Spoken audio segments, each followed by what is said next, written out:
ರಾಜ್ಯದಲ್ಲಿ JN1 ಉಪತಳಿಯ ಸೋಂಕು ಹೆಚ್ಚಳವಾಗ್ತಾ ಇದೆ. ಕರುನಾಡಿನಲ್ಲಿ ಬರೋಬ್ಬರಿ 199 JN1 ಕೇಸ್ ಪತ್ತೆಯಾಗಿದೆ.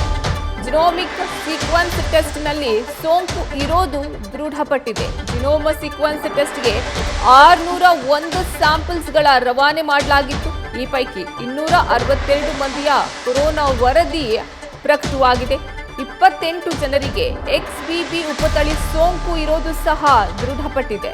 35 ಮಂದಿಯಲ್ಲಿ ಇತರೆ ರೂಪಾಂತರಿ ಸೋಂಕು ಇದೆ ಅನ್ನೋದು ತಿಳಿದು ಬಂದಿದೆ.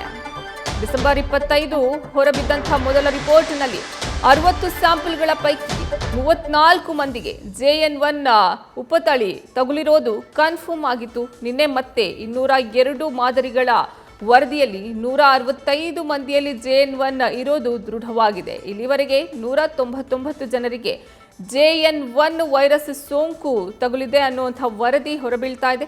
28 ಜನರಿಗೆ XBB ಉಪತಳಿ ಸೋಂಕು ಇದೆ ಸದ್ಯ. 35 ಮಂದಿಯಲ್ಲಿ ಇತರೆ ರೂಪಾಂತರಿ ಸೋಂಕು ಕಂಡು ಬರ್ತಾ ಇದೆ. ಈ ಬಗ್ಗೆ ಹೆಚ್ಚಿನ ಮಾಹಿತಿ ನೀಡ್ತಾರೆ ನಮ್ಮ ಪ್ರತಿನಿಧಿ ಸತ್ತರ್ ದೂರವಾಣಿ ಸಂಪರ್ಕಕ್ಕೆ ಸಿಕ್ಕಿದ್ದಾರೆ.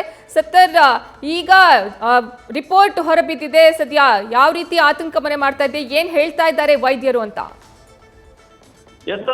ಕರುನಾಡಿನಲ್ಲಿ ಕೊರೋನಾ ಆರ್ಭಟಕ್ಕೆ ಕಳೆದ 4 ವಾರಗಳಿಂದ ಏರಿಕೆ ಆಗುತ್ತಿರುವ ಕೊರೋನಾ ಸೋಂಕಿನ ಅಬ್ಬರಕ್ಕೆ JN1 ಉಪತಳಿಯ ಕಾರಣ ಅನ್ನೋದು ಇದೀಗ ಮತ್ತೊಮ್ಮೆ ಕನ್ಫರ್ಮ್ ಆಗಿರುವಂತದ್ದು. ಎರಡನೇ ಹಂತದ ಜಿನೋಮಿಕ್ ವರದಿಯಲ್ಲಿ ಏನು JN1 ಸೋಂಕು ಪ್ರಕರಣ ವರದಿಯಾಗಿತ್ತು.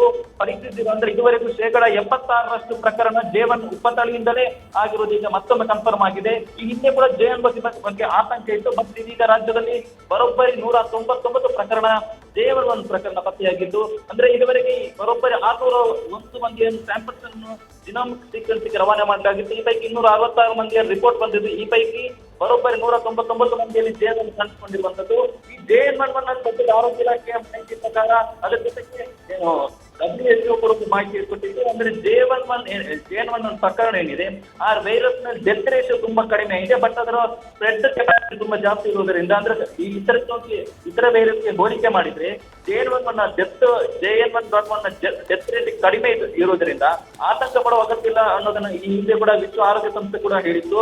ಬಟ್ ಎಲ್ಲೋ ಒಂದು ಕಡೆ ರಾಜ್ಯದಲ್ಲಿ ಕೊರೋನಾ ಸೋಂಕಿನ ಅಬ್ಬರಕ್ಕೆ JN1 ಉಪತಳಿಯೇ ಕಾರಣ ಆಗಿರೋದ್ರಿಂದ ಮುಂದಿನ ದಿನದಲ್ಲಿ ಆರೋಗ್ಯ ಇಲಾಖೆ ಕೂಡ ಈ ಬಗ್ಗೆ ಹೊಸ ರೀತಿಯ ಮಾರ್ಗಸೂಚಿ ಬಿಡುಗಡೆ ಮಾಡುವ ಸಾಧ್ಯತೆ ಇದೆ. ಯಾಕಂದ್ರೆ ಹಿಂದೆ ಕೂಡ ಆರೋಗ್ಯ ಇಲಾಖೆ ಅಂದಿದ್ದು, ಅಂದ್ರೆ ಕ್ರಿಸ್ಮಸ್ ಮತ್ತು ನ್ಯೂ ಇಯರ್ ಸೆಲೆಬ್ರೇಷನ್ ನಂತರ ಕೊರೋನಾ ಸ್ಫೋಟ ಆಗಿದೆ, ಅದರ ನಂತರವೇ ಹೊಸ ಗೈಡ್ಲೈನ್ಸ್ ಬಿಡುಗಡೆ ಮಾಡ್ತೀವಿ ಅಂತ ಆರೋಗ್ಯ ಇಲಾಖೆ ಕೂಡ ಹೇಳಿತ್ತು. ಇದರಿಂದ ಈಗ ಅಂದ್ರೆ ಕ್ರಿಸ್ಮಸ್ ಸಮಯದಲ್ಲಿ ರಾಜ್ಯದಲ್ಲಿ ಸಂಖ್ಯೆ 100ರಷ್ಟು ಕೇಸ್ ಪತ್ತೆಯಾಗಿತ್ತು. ಅಂದ್ರೆ ಕ್ರಿಸ್ಮಸ್ ಡಿಸೆಂಬರ್ 25ರಂದು 125 ಕೇಸ್ ಕಾಣಿಸಿಕೊಂಡಿದ್ರೆ, ಹೊಸ ವರ್ಷದಂದು 296 ಕೇಸ್. ಸದ್ಯ ರಾಜ್ಯದಲ್ಲಿ ವಿಶೇಷಕ ಅಂಚಿನ ಕೊರೋನಾ ಇರುವುದರಿಂದ ಮುಂದಿನ ದಿನದಲ್ಲಿ JN1 ಜೊತೆಗೆ ಕೊರೋನಾ ಕಟ್ಟಿಂಗ್ ಹಾಕಲು ಹೊಸ ಗೈಡ್ಲೈನ್ಸ್ ಬರುವ ಸಾಧ್ಯತೆ ಇದೆ. ಅರ್ಪಿತಾ, ಧನ್ಯವಾದ ಸತ್ತರ್ ನಿಮ್ಮೆಲ್ಲ ಮಾಹಿತಿಗಾಗಿ. ನ್ಯೂಸ್ ಫಸ್ಟ್ ನಿರ್ಭೀತಿಯಿಂದ ನಿಮ್ಮ ಪರವಾಗಿ.